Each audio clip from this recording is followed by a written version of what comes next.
My dear viewers and listeners, I have a very special guest who is a monk. He is Mr. Wilfred Okohi from Ivory Coast, West Africa. At a very young age, he moved to London and he did his business studies. And interestingly, he became a monk in London.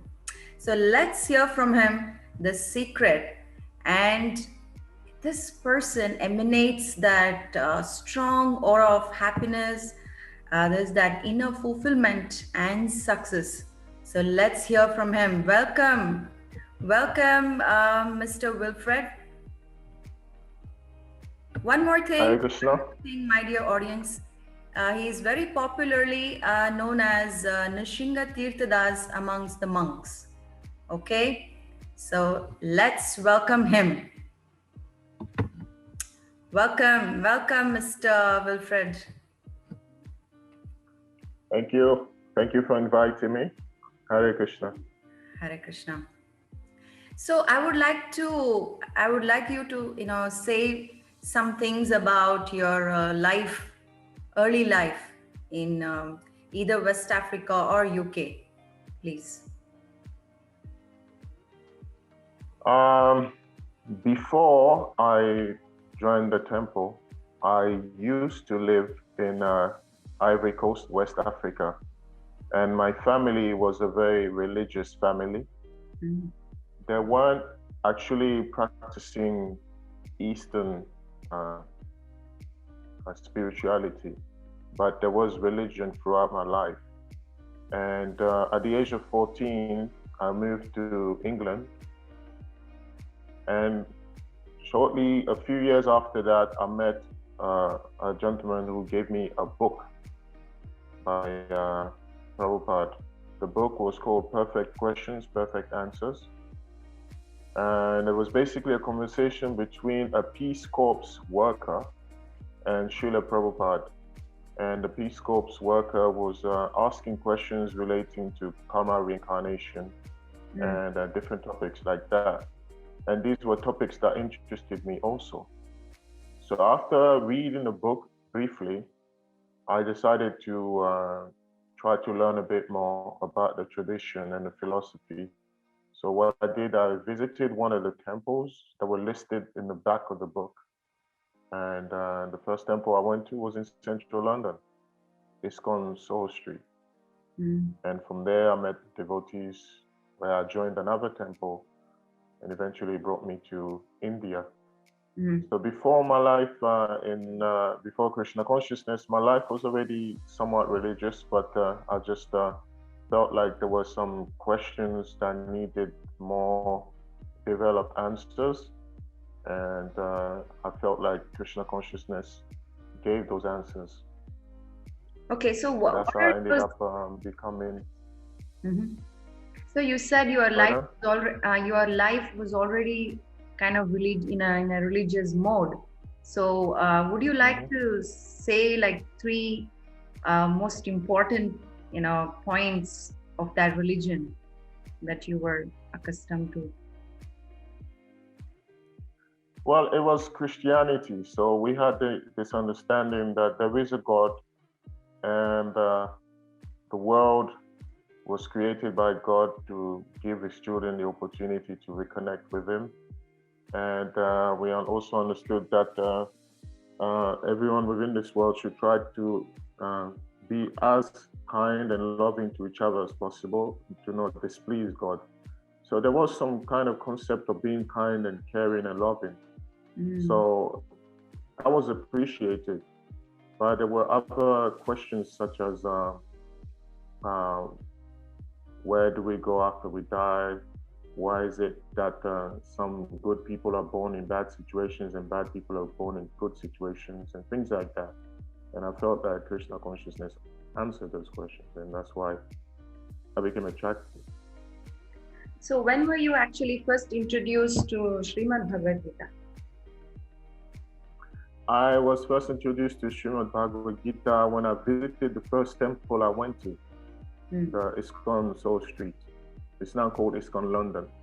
And After reading Perfect Questions, Perfect Answers, I needed to find a temple. So I tried to get in touch with a few temples closer to where I live, but I didn't have any success until I contacted the temple in central London, ISKCON London, and I used to visit it regularly because I had this enthusiasm. I was very happy that there was a place like that in central London, Mm-hmm. and I didn't need to have to travel east because sometimes when people are looking for a more deeper understanding of the Eastern philosophy, they're forced to travel, leave their countries, go to Thailand, go to China, Japan, or something like that to join a monastery.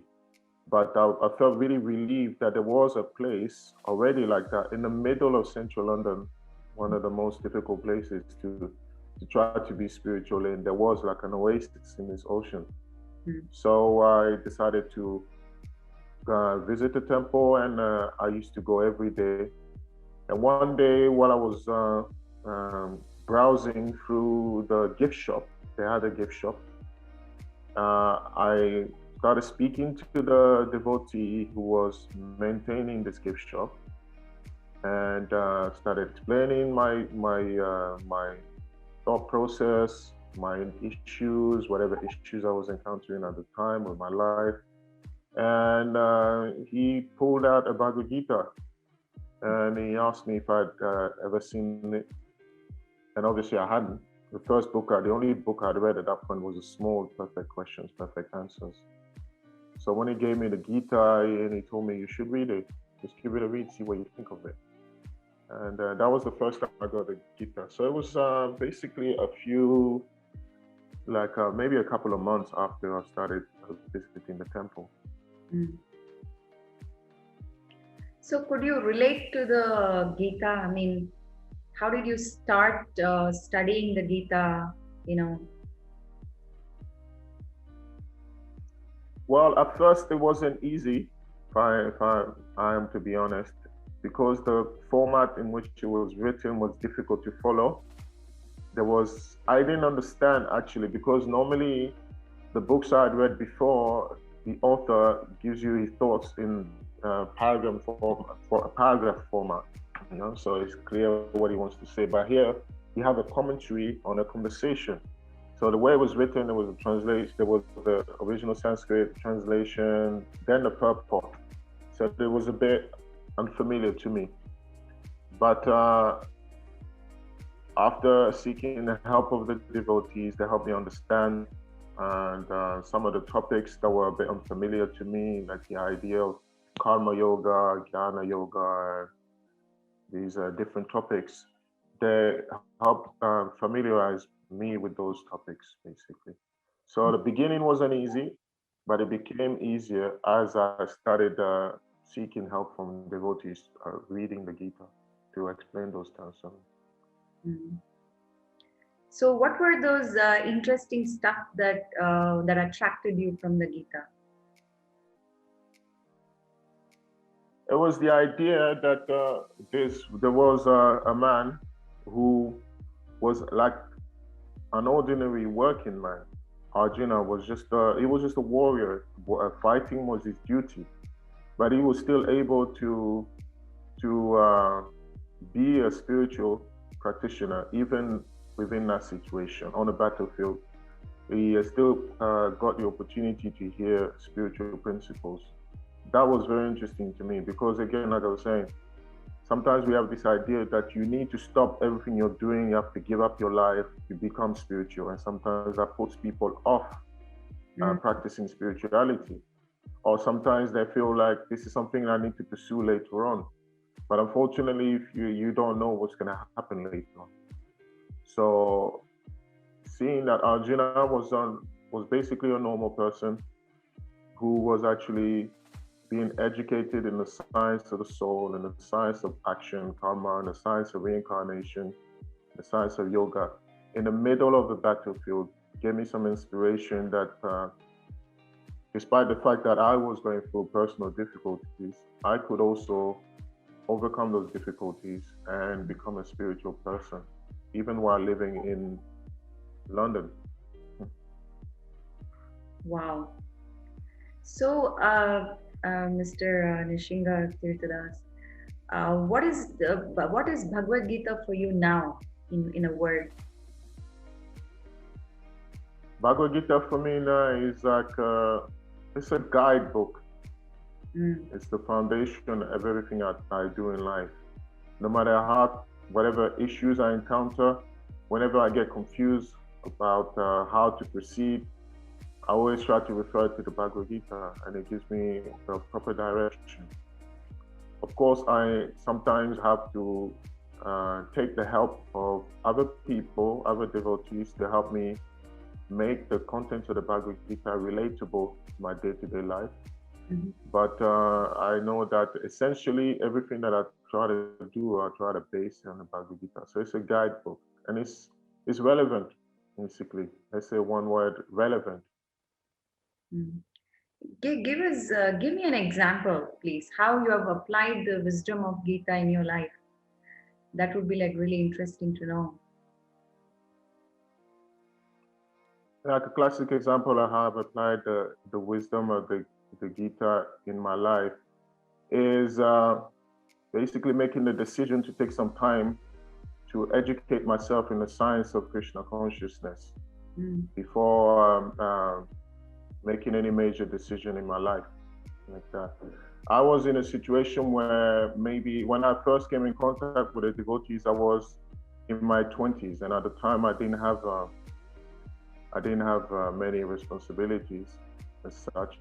So I felt I needed to take some time out to become more familiar with the science of devotional service and the science of Krishna consciousness, because in the future I may want to enter the professional world.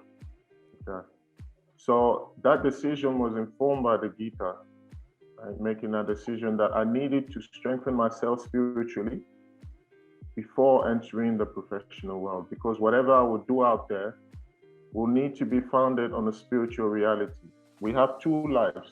We have a material life and a spiritual life. We're spirit souls in a material body. And a lot of the time, the confusion comes where sometimes we get caught up in our material lives and we forget the spiritual reality. But the Bhagavad Gita teaches us that if we take care of the spiritual reality, our material reality will fall into place naturally and automatically. Because every problem that we encounter in a material life is only because of the fact that we're ignorant of our spiritual reality. So we make decisions that satisfy the material body, but actually create more problems in terms of karma, and then we end up suffering. mm, And in the meantime, the soul is being left starving of the actual happiness that we're looking for. So when one is satisfied internally, externally, they can navigate the difficulties of life. So I made a decision to focus on my spiritual welfare. And later on, if I decided to enter a professional life, whatever I decided to do, which is either to enter a domestic lifestyle, either as a householder or whatever, or working in the world out there, I knew that I would be better equipped to navigate those difficulties. So for me, that was important. And this is a lesson I learned from the Gita, that there was Arjuna on the battlefield of Kurukshetra. He was one of the most expert, actually the most famous archer in the world at the time, right? The most famous warrior in the world at the time. And he was bewildered on the battlefield. mm, But when he took that time and inquired from Krishna, not just asking Krishna how to fight, but asking Krishna why he's confused, what is this world about, then he was able to fight better. mm, And that didn't necessarily mean that the fight will always go smoothly, but it meant that even when the fight doesn't go smoothly, he doesn't become despondent because he understands that there is a deeper reality, right? So for me, this is how the Gita helped me, that there is a deeper reality and there is also a relative reality. And we don't neglect the relative reality, but we definitely should understand that by taking care of the deeper reality, the relative reality will be easier to manage. But if we invest all our time in a relative reality and neglect the deeper reality, then when difficulties come, we will crumble and eventually lose everything that we work for in our relative reality. That was one important lesson. Ooh. Wow, thank you for that. So I just wanted to ask you, like, in few words, you can say, what's your life as a monk? What do you do in the temple? What do I do in the temple? As a monk, what's your life as a monk? Well, primarily, the main thing about the life of a monk is to try to go deeper in one's own spiritual practice. And whatever you learn, then you try to share it with the world in general. So on a day-to-day basis, of course, we all have different natures and not every monk is the same. So according to our natures, we're engaged in different activities so that our body and our mind and our senses can also be engaged in the service of the Lord. So there are some monks who are more naturally inclined towards physical activities. So they're engaged in work that requires them to use their body more. And there's a monk who are more inclined towards intellectual activities. So they study and they teach like that. So it depends on what kind of person you are. For me specifically, I do a variety of both. So one of my services here is to teach, right? So sometimes I get to travel to different places and I get to speak on the Bhagavad Gita and other literatures that we have. And sometimes also I get to organize and manage different events that we're having here at the temple.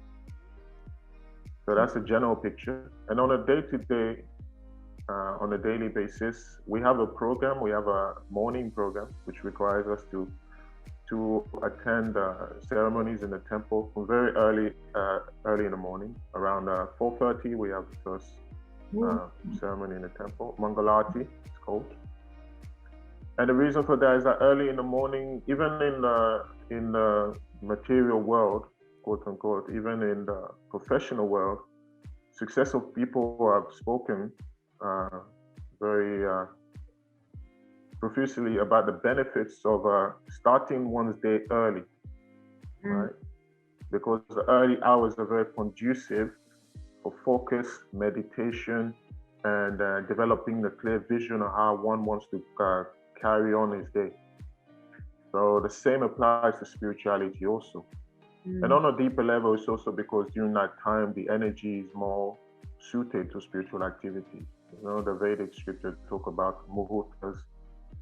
So there's a particular muhurta that is very conducive for spiritual activity. It's called a Brahma muhurta. And during that time, as a monk, we attend the ceremony in the temple where we perform various devotional rituals for the pleasure of Krishna. And then we practice our mantra meditation, chanting Hare Krishna. And then after that, we have normal services resume. Either someone's working in the gardens, someone is working as a teacher, someone is working as an organizer, someone is working as a tour guide, welcoming the pilgrims who come to the temple, like that. So I don't know if that was a question specifically what my day-to-day life was like, but that's what it is like. But on a general level, my life as a monk, has definitely improved. I find myself having a more clearer perspective on life in general. I don't get as disturbed as I used to be whenever challenges come my way. I find myself becoming more tolerant and even sometimes forgiving as well. And I feel more peaceful overall, more peaceful and happier. Wow, amazing. So moving on, would you recommend this Bhagavad Gita for like any person in the world? Anybody you see? Yeah. Recommend. Yes, definitely. I recommend it to everybody. I mean, it's changed my life. I find that it contains all the answers that one could be looking for, and it's not a book that only someone who wants to be a devotee of Krishna needs to read. It's a book that everybody, no matter what sphere of life they're in, should read because they'll benefit from it. You know, like I was saying before, Arjuna was a working man, and he was bewildered. He didn't know what to do. He was a working man, and he was on a battlefield about to fight his own relatives. So that alone confused him, and he didn't know how to proceed. But Krishna encouraged him by not only giving him knowledge of the soul, but he also spoke to him about the concept of performing one's duty in this world in a way that you don't disrupt the laws of this world, in a way that you don't perform sinful activities. So this is relevant to everyone. Everyone in this world has to work. Everyone in this world has relatives. Everyone in this world is facing challenges. So why shouldn't they be able to benefit from the Bhagavad Gita? So I would definitely recommend it to everyone. I think we even have people who are not practicing Krishna consciousness who've read the Gita and have found it very useful. People like Will Smith has read the Gita. Will Smith has come to India. He's met people like spiritual practitioners. There's many people who read the Gita, and they're not devotees of Krishna, but they can't deny the power of the knowledge contained within the Gita. Okay? So I would definitely recommend it to everybody. Businessman, soldier, housewife, man, woman, black, white, everybody should read the Gita. Christian, Muslim, it doesn't matter. Everybody should read the Gita because it'll help them gain a better understanding of what's going on in this world. And that's what we're all trying to get ultimately. Okay. Wow. Thank you. Very powerful, very powerful. So, see, people, many people around us, they don't consider Gita as a science, as a wisdom, So how would you convince a person, a science student, about Gita? Of course, you told me that, Gita has changed your life, has transformed your life for good. So how would you convince a person, What's your strategy? I think with everything in life, you have to try it first, So I can speak about the benefits that the Gita has had on my life. And for some people, that may be sufficient evidence because some people are more inclined to accept, to see the practical results in your life. Just 1 second, hold on. I'm pausing the recording for a second. Yeah. Yeah, carry on. So I think with anything in life, you have to try first. And that's the same applies also to science. And I mean, it doesn't matter how much I explain the benefits the Gita has had on my life.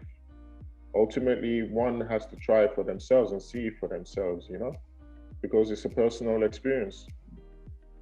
I mean, there's a general experience that anyone who takes to this process seriously will find that their life will improve. But on a personal level, until one engages in it doesn't matter what anyone else says, it will make no difference. So I think someone from a scientific background, especially someone from that background, they should understand the value of going through an experiment before making any particular conclusive statement. It's that's the foundation of science. You start with a particular idea, and then you go through the experiment to see whether or not this idea is correct. And a proper scientist would either discard the idea he had originally if the evidence does not match, or he will accept if the evidence happens to confirm that idea. Of course, sometimes some scientists don't do that, but that's another discussion. But generally, that's what my understanding of science essentially is. You have a particular conception, a particular understanding, a particular notion of what this world is about.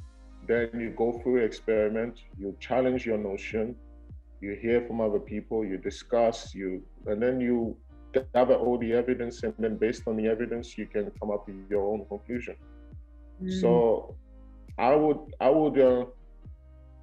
say, instead of me having to convince someone of the benefit of Gita, they should try it for themselves.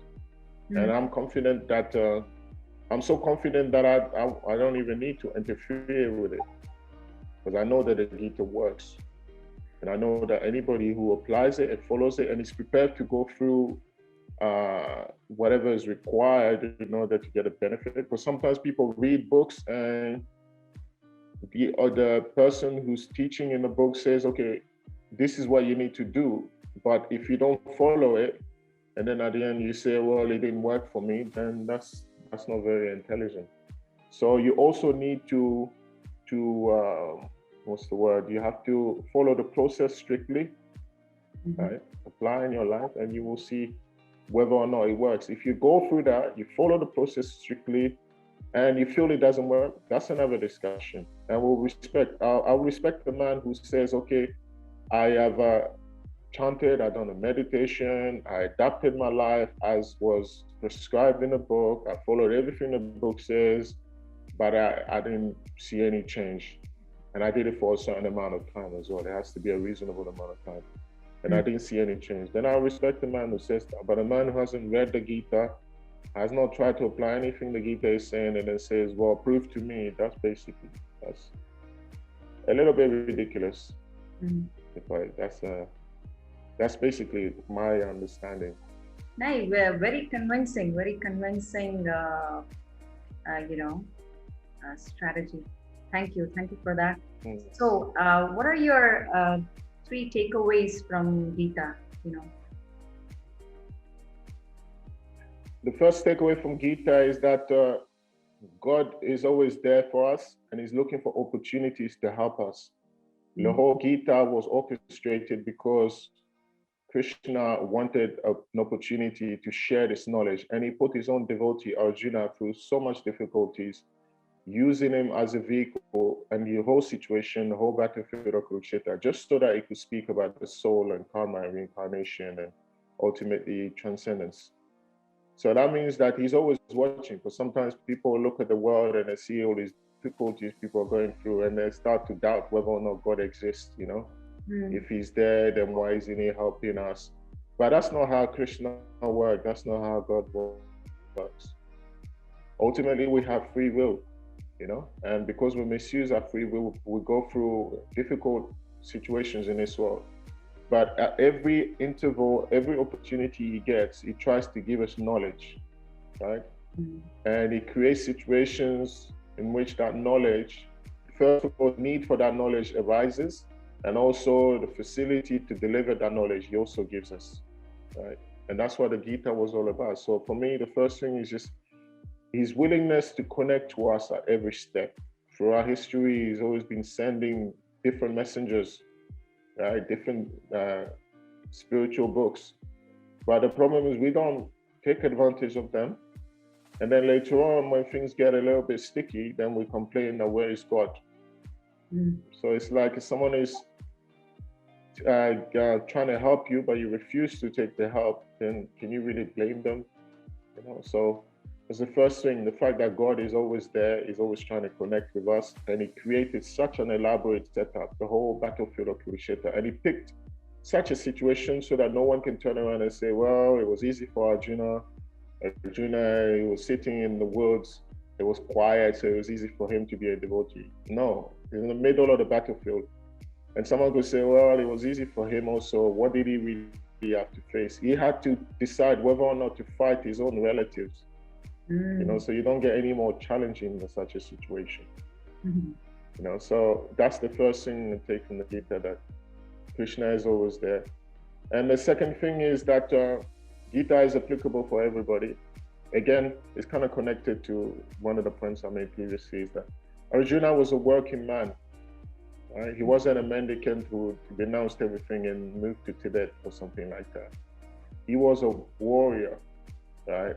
A soldier, and he was on a battlefield, and still he became enlightened. So that means that no matter what situation we're in life, we can also become enlightened. We just need to know what are the tweaks and the little adjustments that we need to make in our day-to-day life in order to allow spirituality to enter, right? But we don't have to throw everything away. We don't have to drop everything. We just have to make some adjustments.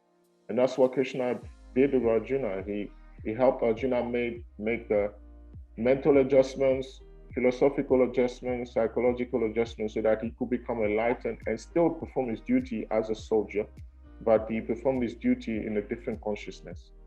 So in the same way, someone could be a housewife, someone could be a businessman, someone could be a student. They can still be Krishna conscious, they can still be spiritual, like that. That was two things, right? You said three. Yeah. And the third thing is, let's say, the third takeaway from the Gita is that life is not as bad as sometimes we think it is, you know? Like, just by following the Gita, Arjuna's life changed, you know? So basically, all we have to do is adjust our consciousness and our life can also improve. So there's a story of a man who thought that, I think, I can't remember the exact details, but there was a king and he was basically feeling distressed that he was going through some difficulty in life. And then someone gave him a ring. And I think inside it said, "This will soon be over," or something like that. So they told him that whatever you're going through, if it's good, you should read this. This will soon be over. So you don't get too excited, you know, because sometimes that's one of the problems we face in life. When we're on the app, we think, right, I'm on top of the world. Everything's going to be good. This world is such a nice place, everything. But when we remember that this will soon be over, so that means then we don't get bewildered. We remain equipoised and we remain focused on our duties, no matter how good things get. And when things get bad also, remember, this will soon be over, you know, that they don't last forever. Right? So we can still navigate the challenges in a more balanced perspective. So Arjuna, when he first got on the battlefield, was completely bewildered. And it's explained that his body was shaking and he had and his hairs were standing on his body and he couldn't even hold his bow anymore. His mind was reeling. But just after a few words, a few minutes of discussion with Krishna, he became completely peaceful, completely equipoised, and completely focused. So that's one thing I get, you know, no matter how bad things get, don't listen to the propaganda, don't listen to the hype, you know.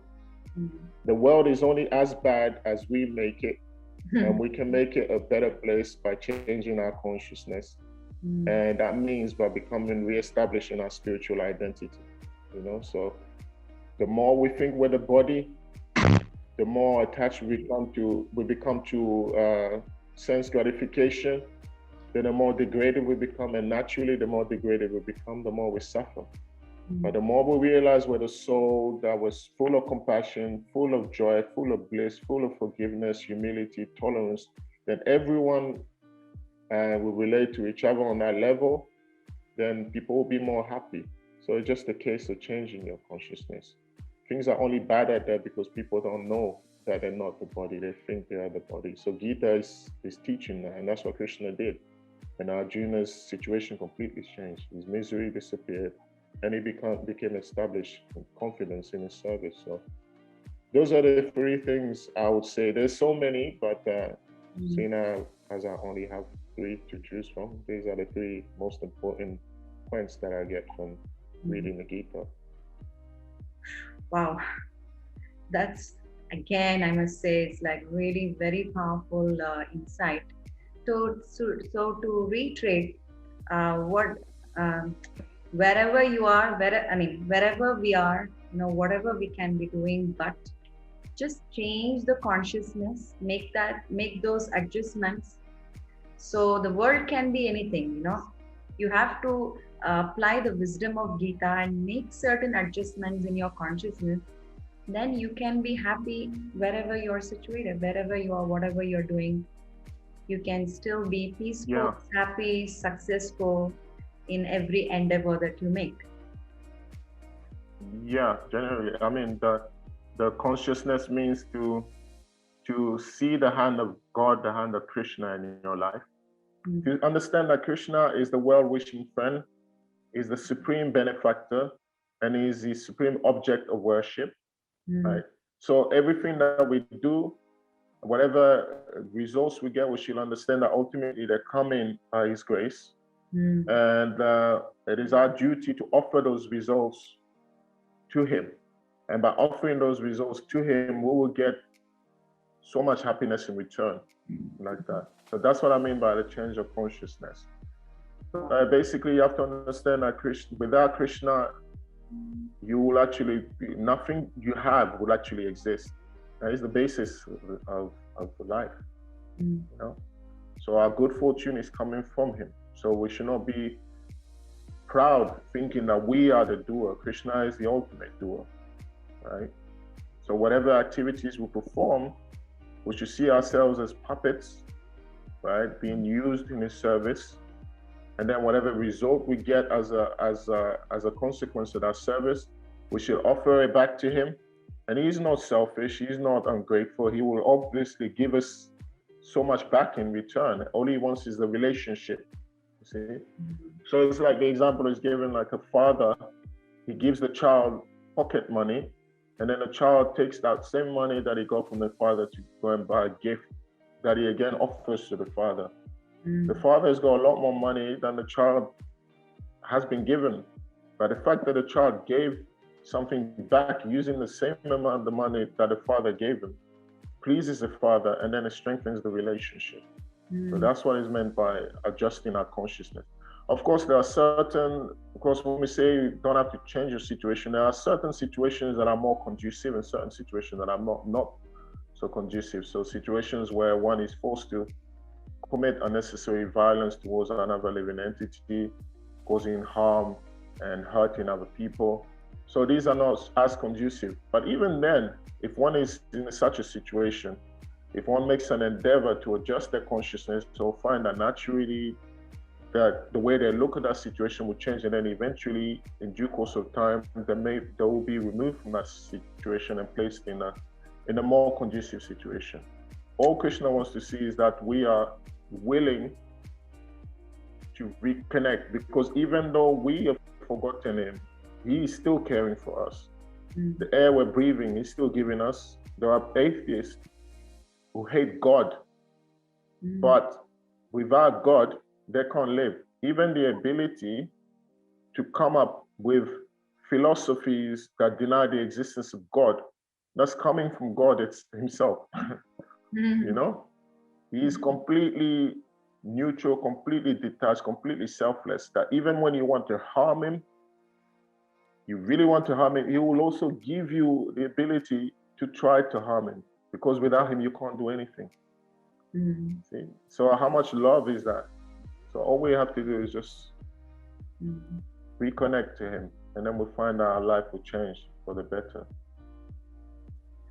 That's my understanding. How caring is Krishna? We can discuss how caring and compassionate Krishna is, and we'll just go on and on. We could go on and on talking about His compassion forever. Yeah. And we don't even have to, there's so many contemporary examples of how much God loves us. But the problem is we are determined not to see them. We're determined not to accept them. We're determined to deny it. So sometimes it's staring us right in the face, but we refuse to accept it. Okay. Because we don't want to. We want to forget who Krishna is. So what can Krishna do? Not force us. to love him. So much of But, desire to satisfy our senses and, just be, bodily centered. Huh? So obviously there is no desire to serve God.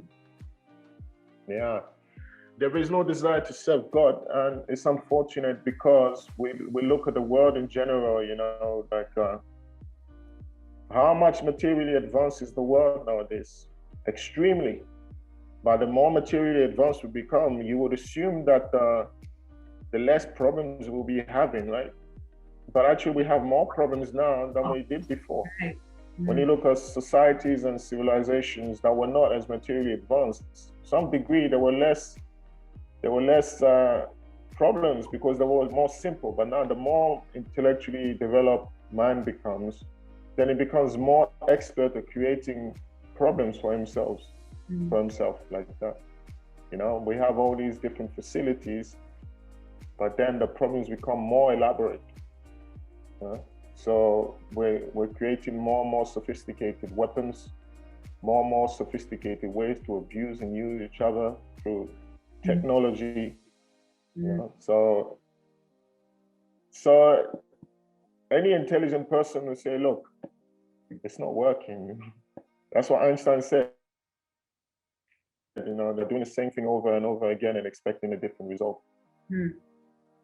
We've been chasing money forever, but people who have the most money in the world, they actually are sometimes the most depressed. Yes, there are hundreds of examples. So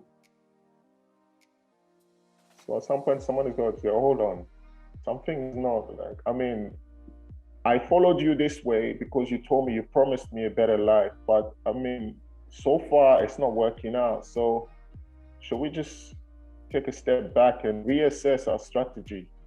That there might be something else. There might be another way to approach this problem.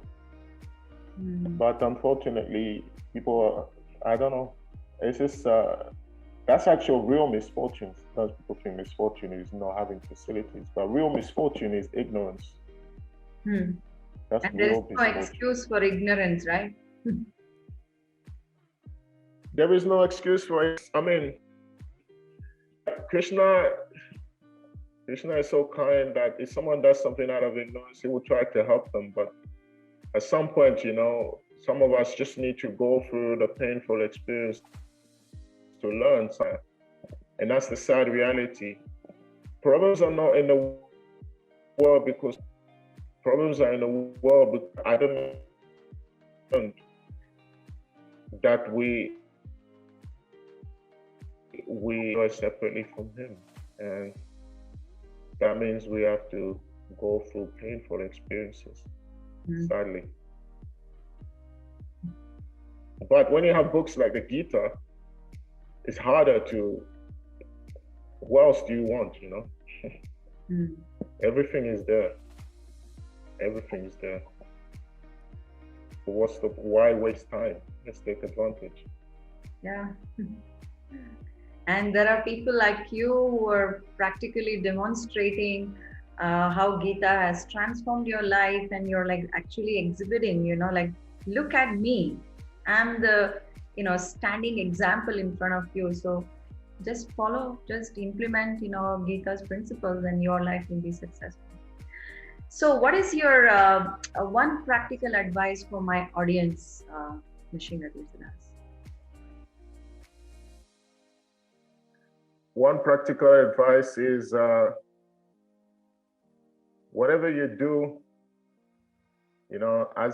just try to connect it to God somehow.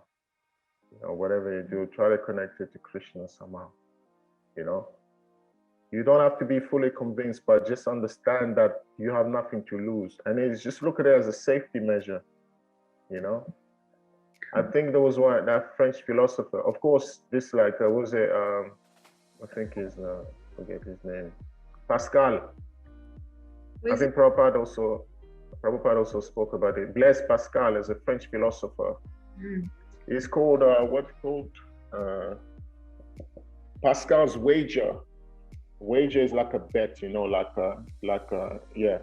So someone was asking, you're living your life trying to dedicate everything to God, what would happen? What happens to you at the end if you find out that there is no God? How will you feel? Mm-hmm.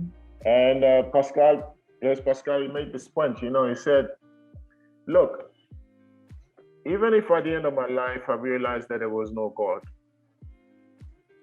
I would have lived a good life. I would have had clean, pure, caring social interactions with other like-minded people who are not inclined to try to take advantage of me because they're trying to please a God who ultimately didn't exist, right? Well, let's say if God doesn't exist, but at least there were nice people. I was surrounded by good people. I lived a good life. I ate good, healthy food because that's what most spiritual practitioners do. They have a good, clean, healthy lifestyle. But so if there's no God, there is no loss. I had a good life. But what would happen to you if you live your life in the most hedonistic and degraded way possible, taking advantage of everyone else, thinking that there is no God? And in the end, it turns out that there is a God. What would happen to you? Are you prepared to take that risk? So that's what he said. So that's my philosophy, is that even if there is no God, you should try to live your life according to the principles that the sages, people who've been around longer for many years, who studied they study this world closely, they've put these teachings in these books. Try to live your life according to that, and then you'll see the difference. Even if you just want to be materially successful, even if you just want to be materially happy, and you don't care about God, by doing it according to the principles that God gave, you will see that your material life will also improve. It's that simple, And that's why nowadays you see many people trying to add yoga to their life, kind of mindfulness and that kind of stuff, meditation, because they know Krishna is arranged situation in such a way that your material life is taken care of, and then at the end of your life, your spiritual welfare is also guaranteed. But if we try to do things independent from him, then we'll mess up our material life anyway. And there is no chance of a spiritual welfare because we didn't invest in it even. So whatever you do, just try to stay connected to whatever degree you can to God. That's basically my Wow, it is such a super powerful insight you're giving. I just feel like continuing this conversation, keep on, having this like the whole day. But let's have a part 2 some other time. Yeah, sure. Maybe some specific topics, maybe. And for today, thank you so much, Nishinga Tirthadas, for being with me in this channel. Thank you so much. Thank you very much for giving me the opportunity to say a few words, and I'm very grateful. Hare Krishna. Thank you.